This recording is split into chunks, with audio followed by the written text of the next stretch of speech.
Ang mga kwento ng pag-ibig, kwento ng buhay, at kwento ng pag-asa dito sa Barangay Love Stories. Love Stories.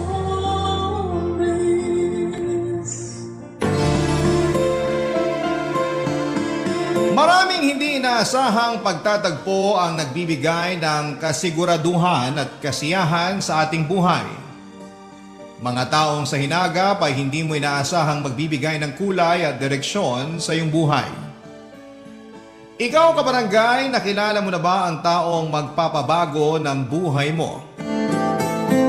Dear Papa Dudut, ako nga pala si Missy, 20 years old, isang Gen Z. Laging in sa kung ano man ang trending sa social media. Sa mga trending ngayon na sayaw, kanta at prank ay mukhang nasubukan ko na lahat. Lagi ako nakatambay sa TikTok para hindi ako nahuhuli sa uso. Kabilang ako sa mga abangers na mga pinopost sa inyong TikTok channel sa Barangay LS. Kaya naisipan ko rin mag-share ng story ko sa inyo. Baka sakaling sumikat din po ako tulad ng mga nakikita kong trending na story sa Facebook. Lalo na yung mga tungkol sa journey nila sa kanilang forever. Kasi doon po iikot ang story ko tungkol sa love story ko. Wala pa akong nagiging boyfriend at madalas ay puro ka-talking stage lamang tuwing bakasyon. Tapos kapag pasok ka na ay bigla na lamang manggo-ghost. Nagkaka-crush din ako sa mga kaklase ko pero hindi umaabot sa point na nililigawan ako. Hindi naman ako pangit. Sabi nga nila ay kamukha ko raw si Thea Tolentino lalo na kapag sumasayaw at ngumingiti ako. Kaya masasabi kong hindi naman ako pangit. Only child ako at kasama ko sa bahay si Mama. Si Papa naman ay isang OFW sa Qatar at pareho silang 40 years old. 18 years old lamang sila nung pinanganak ako at masyado pa silang bata para harapin ang buhay mag-asawa. Pero nagawa nila ng paraan dahil pareho nilang mahal ang isa't isa. Hindi po ba kapag may pagmamahal ay madali na lamang malagpasan ang bawat problema? Kaya ayon, strong pa rin ang relationship nilang dalawa, Papa Dudut. At napalaki nila akong maayos at puno ng pagmamahal. Lalo na si Mama na lagi kong kasama sa bahay. Super close kaming dalawa na para kaming magkaibigan lang. Madalas nga po nakakasama ko siya sa mga trending na kanta, sayaw, at maging sa prank.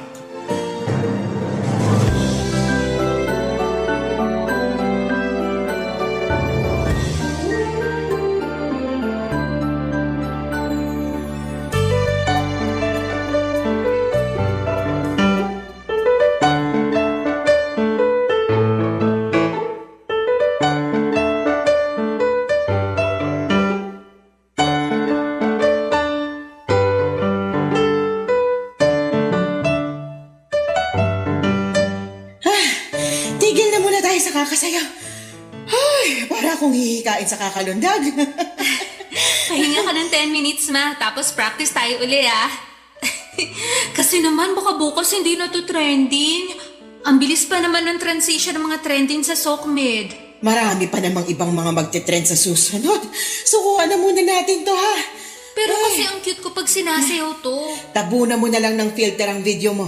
Kahit magaslaw ka pa, magmumukha ka pa rin maganda. Sige na kasi, ma. Para makagawa na rin ako ng module ko. Kung unahin mo kaya yung mga module mo, no? Hindi puro pagsasayaw ang inaatupag mo. Wow! Biglang beast mode? Mama, bakit ah? Tigilan mo na ako. Ayoko nang lumundag. Maghanap ka na lang ng ibang sasayawin natin. Di ko talaga kaya yan. Para ako nagsusumba ng 10 oras kahingal. Sige na nga. Magsasaing lang ako.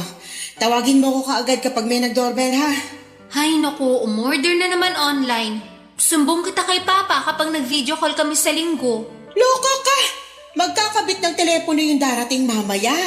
Kailangang mabantayan para makabitan na tayo ng telepono. Telepono? Telephone? Yung nagre-ring ng malakas? Yes! Bakit pa? Wala naman ang gumagamit ng telephone ngayon. Puro cellphone na lahat. Nandito na kaya sa cellphone natin lahat ng kailangan? Kailangan ko yan para pangtawag sa mga opisina. Lalo sa bangko. At kapag may inaasikaso sa City Hall at sa ibang government offices. Sasayan ka lang ng pambayad dyan, ma. Porque alam mong OFW si Papa kaya lustay ka, ha? Joke! Tumigil ka nga, Missy. Alam mo bang dahil sa telepono kaya kami nagkakilala ng papa mo? Dahil ba sa telephone kaya nabuntis kayo ng maaga ni Papa? Hoy, walang ganyan. Meron kaya? Hello, ito ako. Living proof na maaga niyo akong ginawa. Chos. 16 years old kami nung naging jowa kong papa mo, no? Tapos after 2 anniversaries, boom! Lumabas na ang bouncing baby girl niyo and that's me! Kahit naman maaga ka naming nagawa at wala sa plano, naging maayos naman kami sa'yo, lalo ng papa mo. Joke lang naman yun, ma. Mas sensitive ka pa sa akin, eh ako nga tong Gen Z. Ay nako, pag nalaman mo kung paano kami nagkatuluyan ng papa mo, baka makigaya ka na rin sa amin. Pero, hindi ka pwedeng magpabuntis ng maaga ha? Yun ang wag mong gayahin. Paano po ba kayo nagsimula? Meron kasi akong song hits dati. Doon ko nakuha ang number ng papa mo. Song hits? Bago pa magkaroon ng internet, siyang kami umaasa sa mga lyrics at chords ng kanta na sumisikat sa radyo, lalo na sa mga mahihilig maggitara. Binibili yun mga 15 to 30 pesos. Depende sa mga kanta at kung sino yung nasa cover ng song hits. Parang magazine pero puro kanta ang laman. Kung puro kanta ang laman, bakit nandun ang number ni Papa? Kasali ba sa chords? Sa last page kasi noon, may mga nakaprint na sweet messages sa mga jowa. Tapos yung iba naman, naghahanap ng ka-phone pal. Saktong si Papa mo naghahanap ng ka-phone pal at pasado ako sa tipo niya ng ka-phone pal. Kaya tinawagan ko siya. Nak, si Mama. Siya pala talaga nag-first move kay Papa. Ang papa mo kaya ang unang gumawa ng move. Siya itong naghahanap ng ka-phone pal eh. Nakita ko, tumawag ako, and we lived happily ever after. Chos! After tawagan ni Mama ang telephone number ni Papa na pinost nito sa song hits ay doon na sila nagsimulang maging magkaibigan.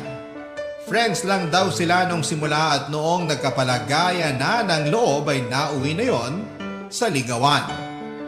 Hindi raw sila kagad nakitang dalawa papadudot at nakontento lamang sila na magkausap sa telepono.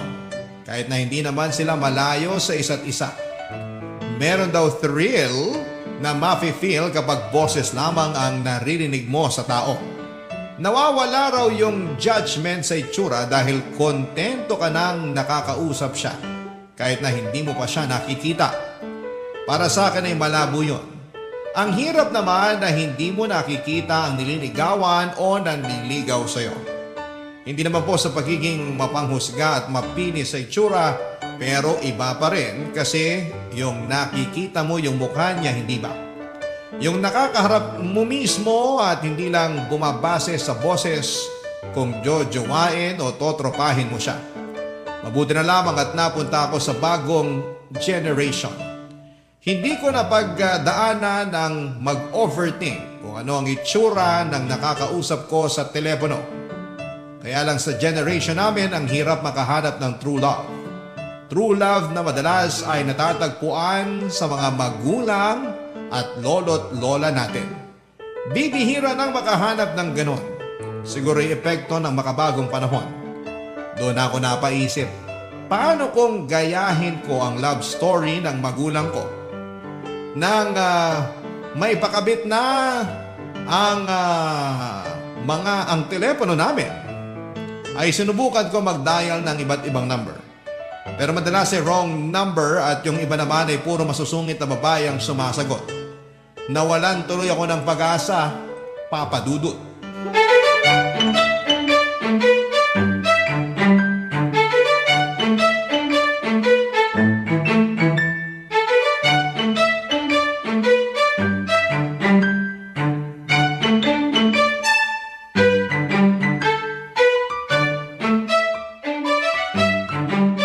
Masubukan nga tong telephone.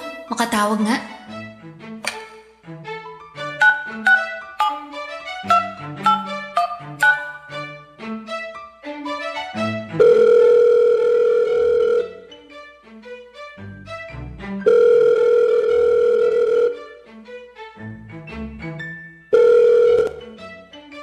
Hello? Hello po. Sino bang hinahanap mo? May binata po ba kayo dyan? Bakit ka naghahanap ng binata rito? Aasawahin mo? Getting to know each other muna, May. Lola. Kayong mga kabataan, paghaharot ang inuuna. Walang binata rito. Isa lang ang anak ko. 50 anyos na at pamilyado. May apo kayong binata. Mga 20 years old hanggang 25 po. Single and ready to mingle? Ay nako, magtatahi pa ako ng shorts ng anak ko. Sa iba ka na lang manggulo. Sige na, sige na. Dito. Che.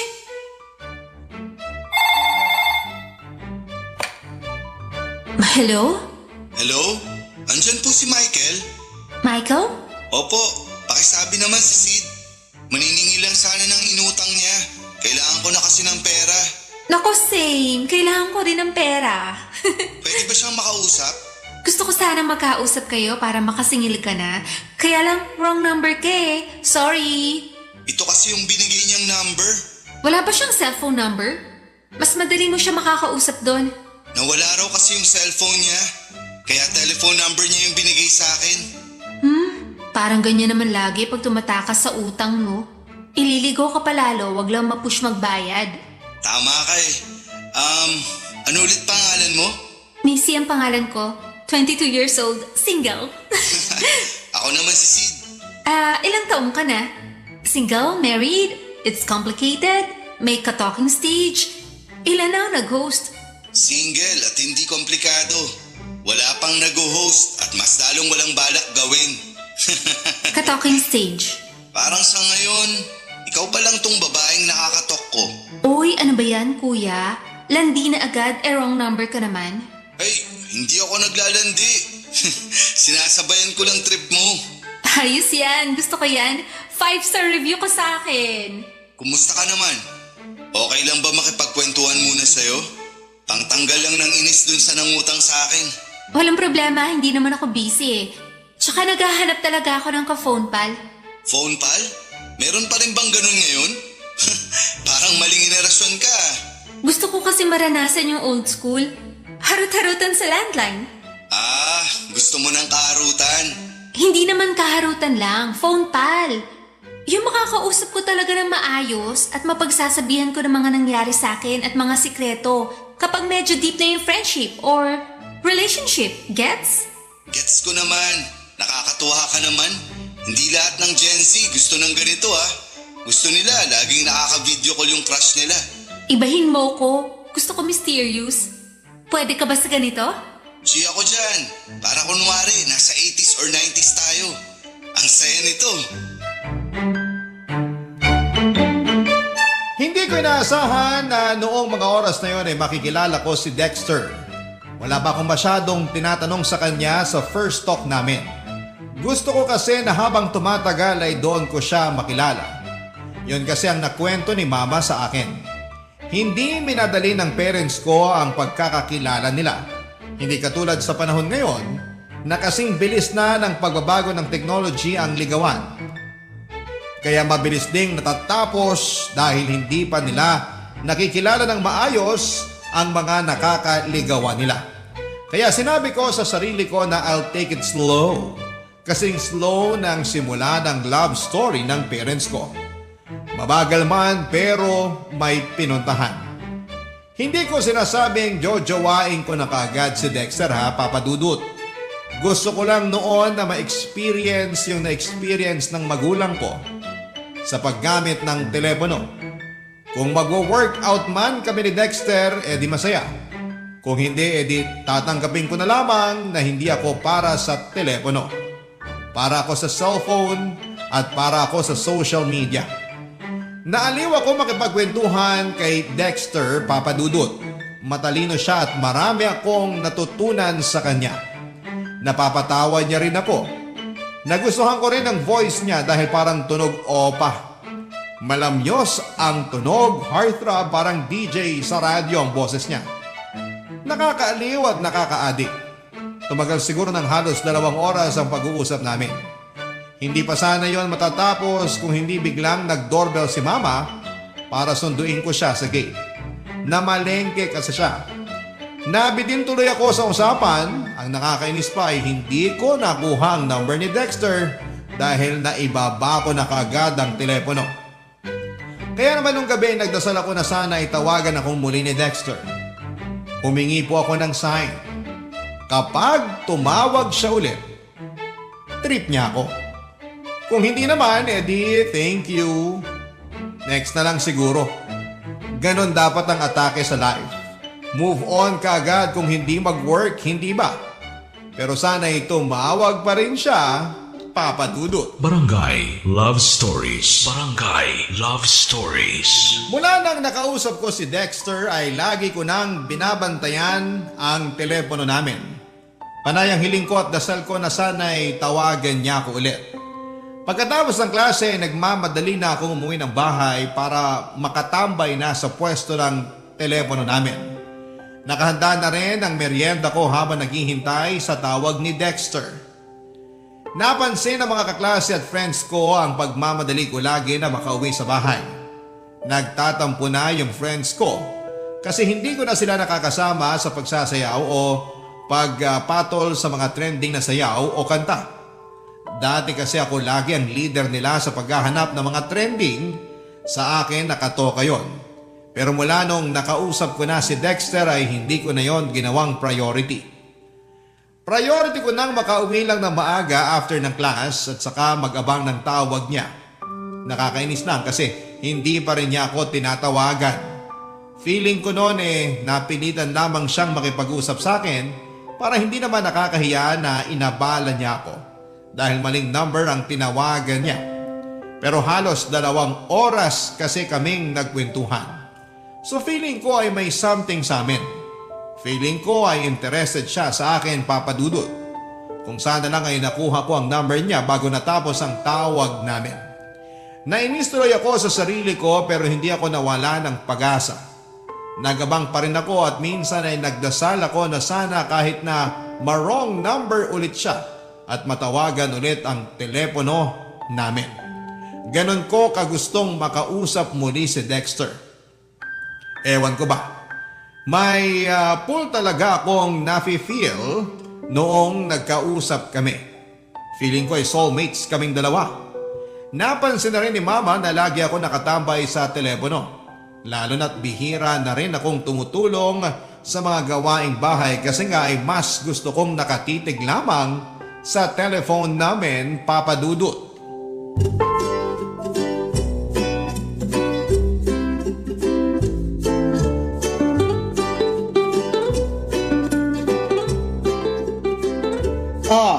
Akala ko ba maling desisyon na nagpakabit ako ng telepono, ha? Ayun, hindi ka na makaalis-alis sa tabi ng telepono. Kulang na lang itabi mo na rin hanggang pagtulog. Pwede po bang i-transfer ko sa room ko, Ma? Aba hindi! Ako nagpakabit niyan at mas kailangan ko yan kesa sa'yo. Sino bang inaabangan mo tumawag sa'yo? Mga kaibigan mo? Hindi po. Wala namang telepono ang mga yun. Sino nga? Papagalitan mo ko Kahit hindi mo sabihin, pagagalitan pa rin kita kasi hindi ka na halos tumutulong sa mga gawaing bahay. Ewan ko, Missy, pero kapag naapektuhan ng grades mo dahil dyan sa kakadikit mo sa telepono natin, malalagot ka talaga sa papa mo. Si Mama naman, kontrabida sa love life ko. May love life ka na? Boyfriend? Ano pangalan? Taga saan? Sino mga magulang yan? Ilan ang alaga nilang aso? May pusa? Anong kulay? Ang dami na agad tanong. Ano to, Senate hearing? Sabihin mo sa akin para makilatis ko. Wala ka pa makikilatis. Once pa lang naman kami nag-usap. Sa telepono? Hindi, sa rice cooker. Missy! Pag mo kong isusumbong kay Papa ha. Sa atin lang muna to. Baka ma-jinx Alam mo naman si Papa ang galing mang evil eye. Sabihin mo na bago ako mamalengke. Kasi may na-wrong number nung nakaraan. Sid ang pangalan, 25 years old. Pogi yung boses. Yung itsura? Hindi ko pa masabi. Hindi ko pa kasi siya nami-meet. Once lang kami nakapag-usap nung na-wrong number siya. Halos 2 hours kami nag-usap, Ma. May kilig? Konti. Feeling ko, magiging magandang love story namin. Isang beses mo pa nga lang nakausap. Tapos hindi na umulit. Anong love story yung pinagsasabi mo dyan? Si Mama naman. Mas malakas ka palang mang evil eye kesa kay Papa Pag-inggit, pikit. Bakit naman ako maiinggit sa'yo? Kontento na ako sa love story namin ng papa mo. At least sa akin, araw-araw tumatawag nun ng papa mo. Ikaw. Ngayon, Araw-araw pa rin ba? Malamang busy na siya. Oh, hindi na consistent si Papa sa'yo, hindi ka na love. Pwede kitang isumbong sa papa mo kapag tumawag siya mamaya. Humanda ka. Joke lang, ma. Ikaw nga tong naunang mga asar dyan eh, tapos ikaw din pala yung unang mapipikon. Hindi ako nangaasar, no? Sinasabi ko lang yung totoo. Hindi pa love story yan kung isang beses mo palang nakausap tapos wala nang follow-up. Gets? Panira ka talaga minsan ng pag-asa, no? Sige ka, kapag tumanda akong dalaga, forever kitang sisisihin. Ma, siya na nga kaya ang tumatawag? Anong sasabihin ko? Sabihin mo, hello. Ang helpful ah. Tatanong ko ba sa kanya kung anong paborito niyang gulay? Ilan sila magkakapatid? Sino ang favorite niyang kapatid? Sino yung kapatid na ipapakain niya sa shark para makasurvive? Alam ko na. Itatanong ko kung anong motto niya sa buhay and why. Sagutin mo na. Natutuliro na ako sa pagre-ring at boses mo eh. Hello, good afternoon. This is Missy. Wow, very demure. Very mindful. Very cutesy. Ay, sorry po. Wrong number po. Bye. Wrong number na naman. Nagtatanong kung nagbebenta raw ba tayo ng kambing and how much. Ano na?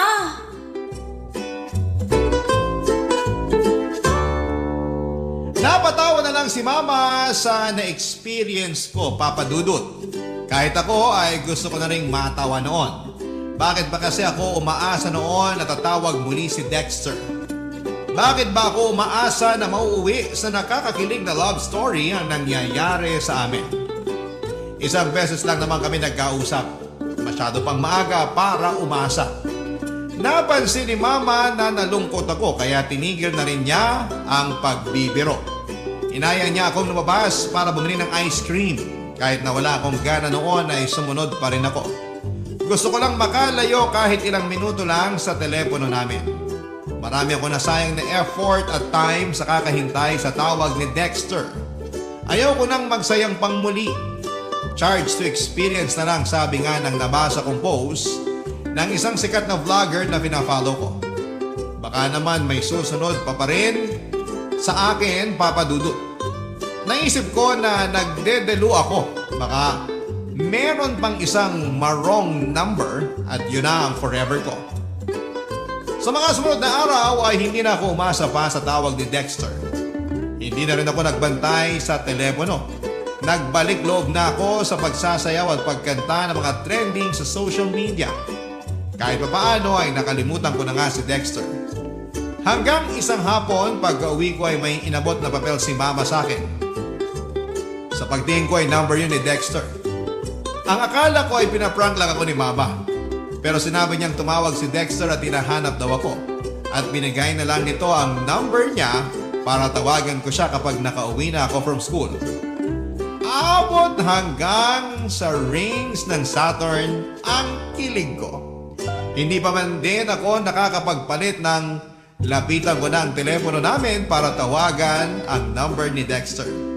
Si Mama naman, para mabigyan ako ng privacy, ay pumunta muna para makipagmaritesan sa kapitbahay namin.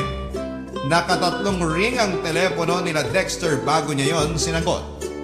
Kumabog ng malakas ang dibdib ko, kakaibang kilig yon, Papa Dudut.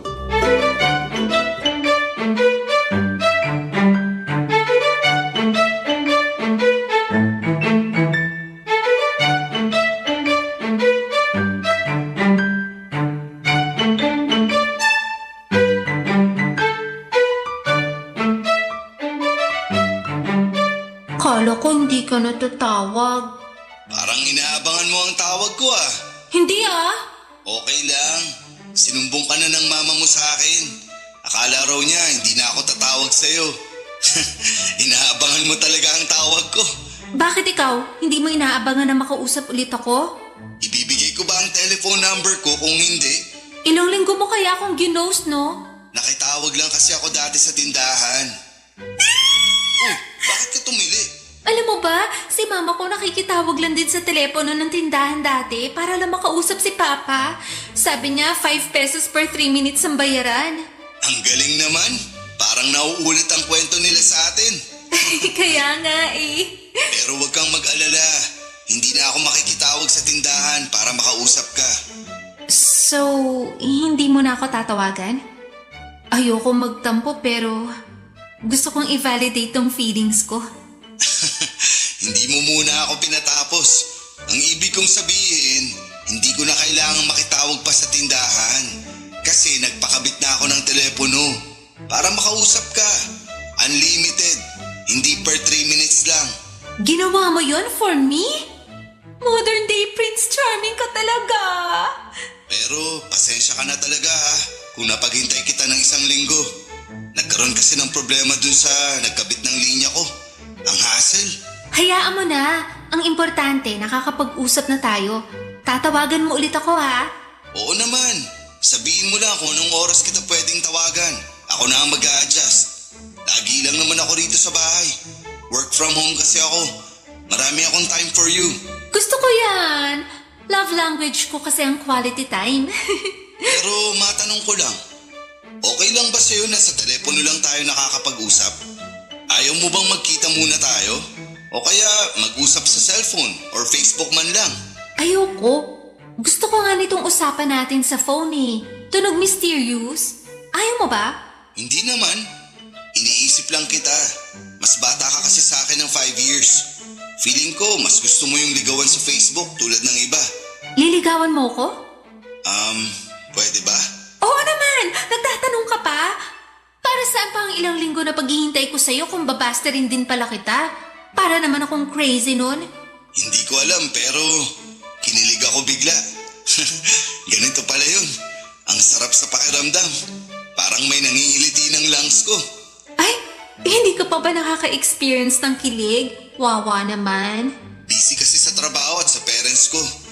Parang wala akong time para makaramdam ng kilig. Hayaan mo, bigyan mo lang ako ng time at ako nang bahala magpakilig sa'yo. Deal? Deal! Kumain ka na po?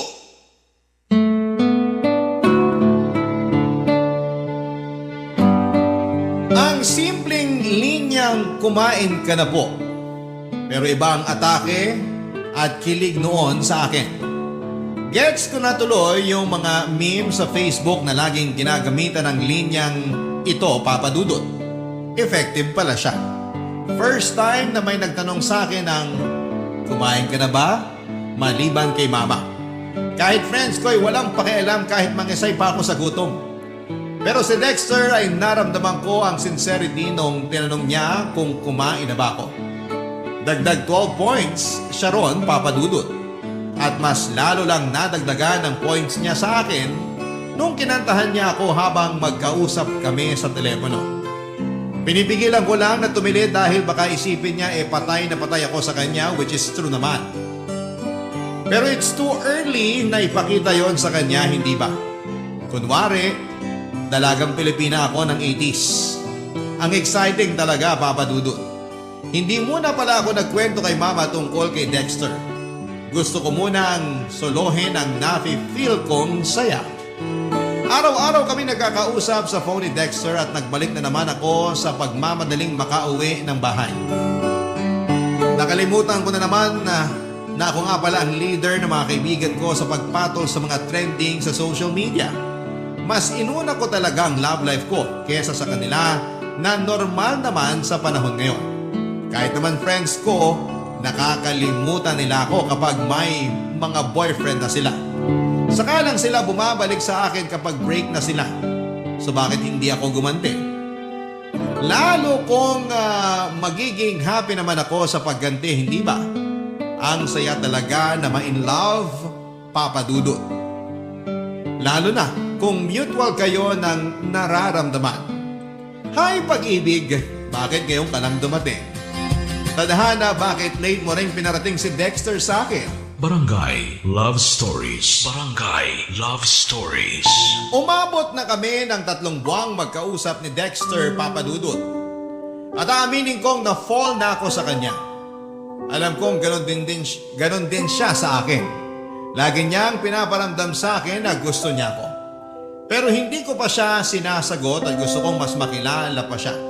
Yung hindi ko pagsisisihan sa huli. Ayokong magmadali na sagutin siya kahit na excited na ako sa part na magiging official na kaming dalawa. Sinabi ko na papaabutin ko ng 6 months ang ligawan namin at doon ko siya sasagutin. Bale, binabantayan ko pa rin kasi noon kung may ilalabas siyang red flags. Pero so far naman ay green flag siya all the way. Hindi pa rin kami nagkikitang dalawa, Papa Dudut. Nag-decide kami na kapag sinagot ko na siya ay doon na lamang kami magkikitang dalawa. Pinaghahandaan ko rin kasi yon. Medyo nagkalaman ako the past few months dahil habang magkausap kami sa telepono ni Dexter ay panay ang lanta ko ng mga pagkain. Na-enjoy kong mag-food trip kapag kausap siya. Ganon din siya. Napansin nga yun ni Mama, sabi niya ay normal daw yon kapag nai-in-love sa isa't isa. Nakaka-enjoy daw kumain na magkasama. Napangiti ako kasi ganon yung... Kaya kapag nagkita na kami hindi ba, ay maaaring pareho kaming chubby. Mararanasan ko na rin yung food trip ng magkarelasyon na magkasama na kami. Excited na akong dumating ang araw na yon. Pero willing to wait pa rin naman ako para sa ikakatibay ng relasyon namin. Pinayuhan ako ni Mama na hindi ko kailangang magmadali lalo't pareho pa na nafe-feel ko. Paano na lang kaming mga bata? Tama naman siya. Saka syempre ayokong sumugal kaagad lalo't pwedeng si Dexter ang maging first boyfriend and first love ko. I want to make it special, Papa Dudut. Yon ang pinangako ko sa sarili ko.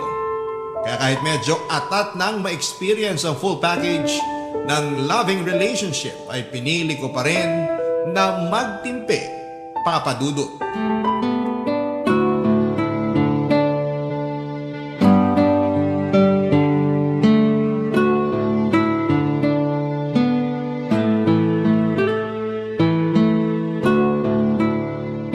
Kala ko, hindi mo nasasagutin ang telepono niyo. Sorry ha, hindi ko alam na umalis pala si Mama ng bahay. Wala tuloy sumagot sa tawag mo nung wala ako. Nasaan ka ba nun? Nag-alala ako eh. Baka ka ako, nakakita ka na ng opa sa daan at nakalimutan mo na ako. Che! May pinag-usapan pa kasi kami para sa thesis namin ng mga classmate ko. Medyo natagalan kasi may mga binackstab pa. Mas inuna mo pa ang pagbabackstab kesa sa akin. Huwag ka na magtampo, baby ko. Baby mo ako? Shh, kainis to. Nabigla lang ako. Ekis, babawiin ko. Saka na kita tatawagin baby kapag sinagot na kita. When kaya? Sorry, excited. Excited na rin naman ako. Kaya lang, wait pa tayo ng konti. Darating din tayo dyan. Alam ko naman. Kaya lang... Kaya lang, gusto ko na talagang makadate ka. Masolo kita. Kung magde-date na tayo, ano bang plano mo? Marami na akong naplano. Pero yung gusto ko, ipasyal ka sa mga museum sa Maynila. Ipapakita ko sa'yo na walang kahit na anong sining ang papantay sa kagandahan mo. Nax, mukhang pinaghandaan mo yung pambobola mo na yan, ha? 2 weeks kong inanda yan. Purihin mo naman. Pwede na rin. Tsaka ano pa? Tapos, maglalakad tayo sa Fort Santiago. Magbabaon ako ng kape natin. Ako mismo ang magtitimpla. May binili na nga akong mga thermal flask para sa ating dalawa. Isang black at isang pink. Yung black sa'yo, kasi yun ang paborito mong kulay. At yung pink naman sa akin, kasi yun ang gusto ko. Gusto ko yan. Ipagtimpla mo ako ng kape. Mas gusto ko yan kesa sa mga nabibili sa mga shala na coffee shop. Tapos, ikaw nang bahala sa biskwit ha? Kung papayag ka nga, magluluto sana ako ng adobong manok. Tapos lalagyan ko ng maraming itlog pugo at sili. Picnic tayo. Gusto ko yan ha. Picnic at adobong maanghang. Damihan mo ang siling na buyo. Paborito ko yun. Ikaw pa ba? Malakas ka sa akin eh. Tapos sa gabi, maglalakad tayo sa Jones Bridge. Maganda ang pailaw dun sa gabi. Para tayong nasa Hong Kong o Paris. Hindi pa ako nakapunta dun. Sige, puntahan natin. Bili ka ng chocolates at pulveron ha. Para habang naglalakad, may nakakain tayo. Hindi mo na kailangan sabihin yan. Bibili talaga ako.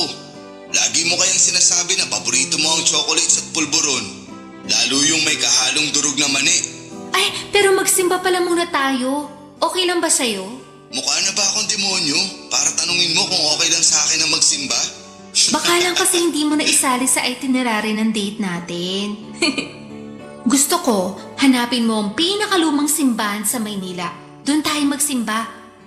Marami na kasing dininig ng mga hiling at dasal ang mga lumang simbahan. Sabi ni Mama sa akin, dasal daw ng ilang dekada ang nagpapatibay ng mga lumang simbahan. Sakto! Dadalhin kita sa San Agustin Church. Yun ang pinakalumang simbahan dun. Alam mo ba na yun lang ang simbahan na nakaligtas sa mga matitinding pagbomba ng World War II? Wow!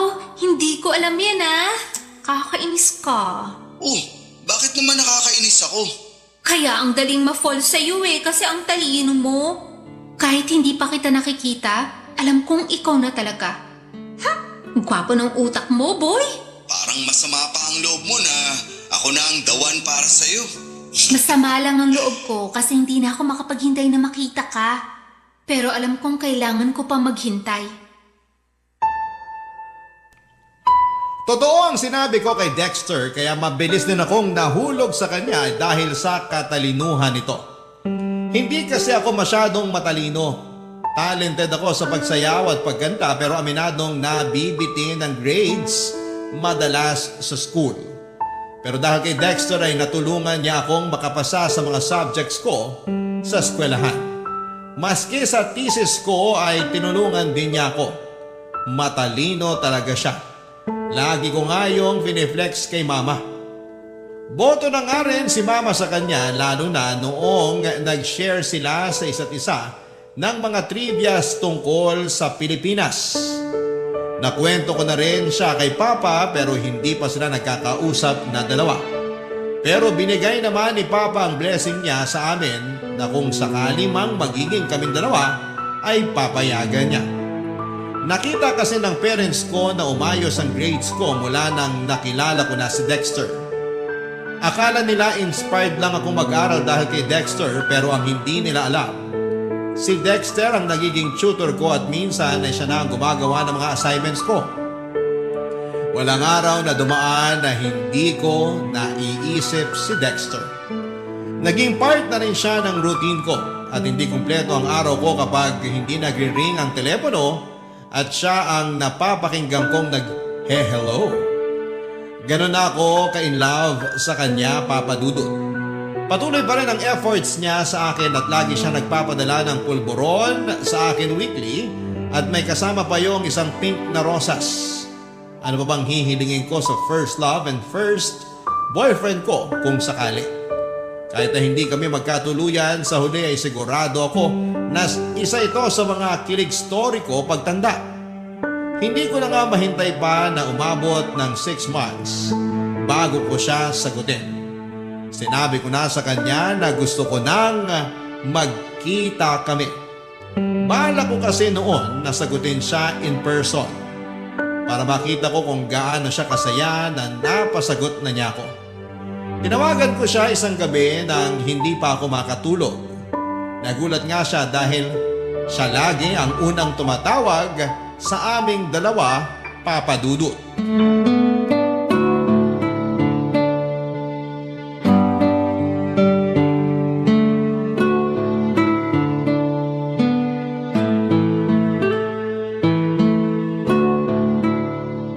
Nagulat ako. Bakit bigla kang tumawag? Ayaw mo ba? Gusto ko, syempre. Kung hindi nga ako makakaistorbo sa pag-aaral mo hindi ko natitigilan ng pagtawag sa'yo. Naisip lang kasi kita. Na-miss. Sakto nga kanina bago ka tumawag. Iniisip din kita. Na-miss din kita. Kanina ko pa nga ini-imagine ang totoong itsura mo Sana naman, hindi ako dehado sa imagination mo ha. Naku, hindi Ikaw nga itong pinakagwapong lalaki na na-imagine ko. Huwag mo naman masyadong taasan ang expectations mo sa itsura ko ha. Baka hindi ko naman mabuhat yan. Kasalanan mo naman kasi. Sobrang green flag ka. Puro magaganda lagi nakikita ko sa'yo. Paano kung may pangit kang makita sa akin? Bakit? Pangit ka ba? Uy, hindi ako pangit. Grabe, pag pangit, itsura agad. Hindi mo na itatanong pero sabi nila, malaki ang hawig ko kay David Licao ko. Psst! Sayang. Bakit sayang? Hindi ko kasi kamukha si Barbie Fortesa. Match na sana tayo. Kahit mukha ka pang talampakan at hinliliit ni Barbie Fortesa, para sa akin, ikaw pa rin ang pinakamaganda. Walang tatalo, kahit sino. Tingnan mo na. Kaya ang taas ng expectations ko sa'yo dahil dyan sa panglalandi mo sa akin. Ay naku. Awat na ba ako sa paglalandi sa'yo? Wag! Dapat nga sobrahan mo pa kasi... Kasi ano? Kasi malapit na kitang sagutin. Wala pang 6 months ha. Ayaw mo ba? Gusto ko siyempre. Ako nga tong atat sa atin lagi. Magkita tayo bukas? Sunduin mo ako sa school?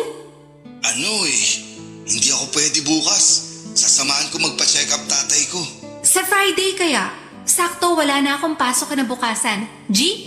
Hindi rin ako pwede ng Friday. Check up naman ni nanay. Bakit kaya hindi mo nalang pagsabayan ng check-up ng nanay at tatay mo sa loob lang ng isang araw?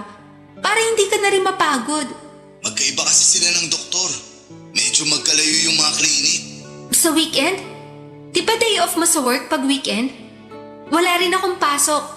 Rest day ko yon kasi hindi muna namin aasikasuhin yung thesis namin. Ano na, G? Teka, itatanong ko kay nanay kung wala silang lakad. Bakit kailangan mo pang tanungin? Para ano?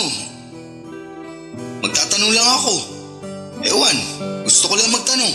Kung pagaganahin ko ang toyo ko ngayon, iisipin ko na ayaw mo akong makita. Hindi naman sa ganun. Pero mukhang alanganin din ako nitong weekend.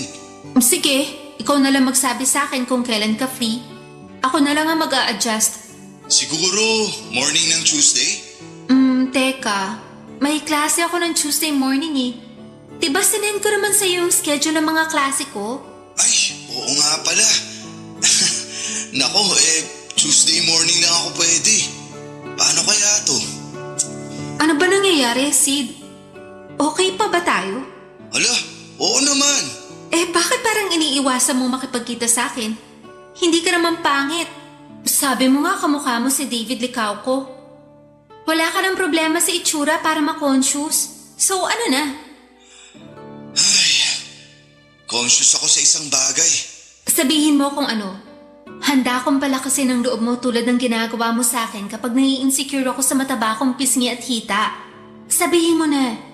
Missy.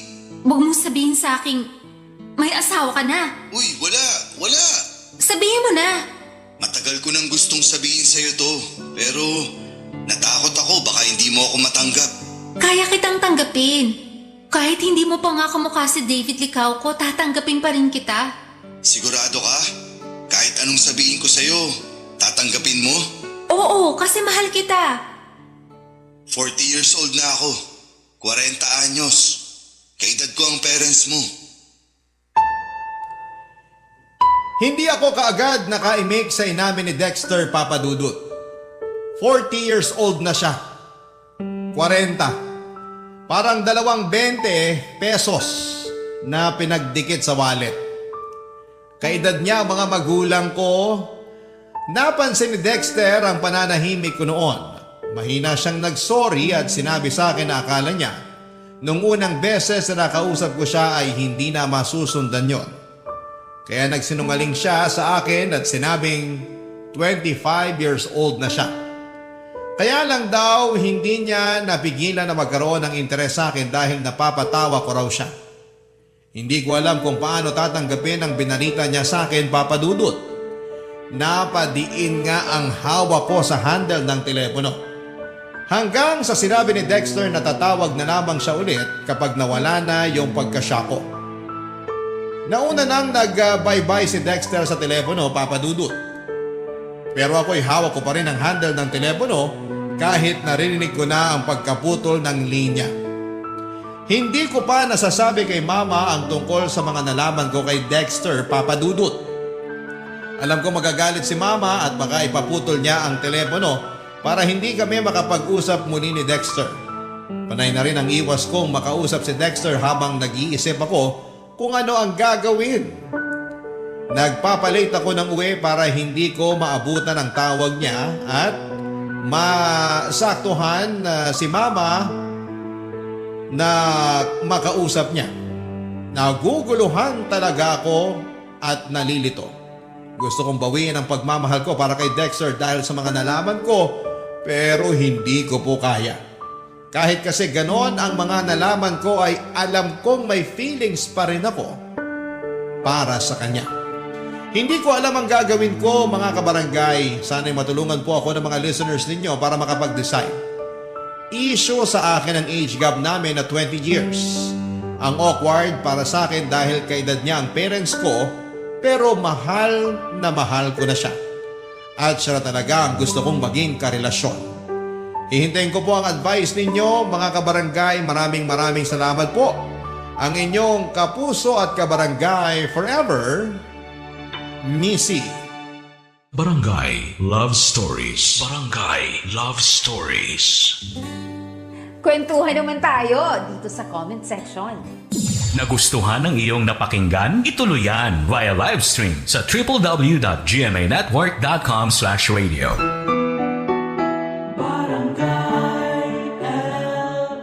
In Mega Manila, 97.1. Forever!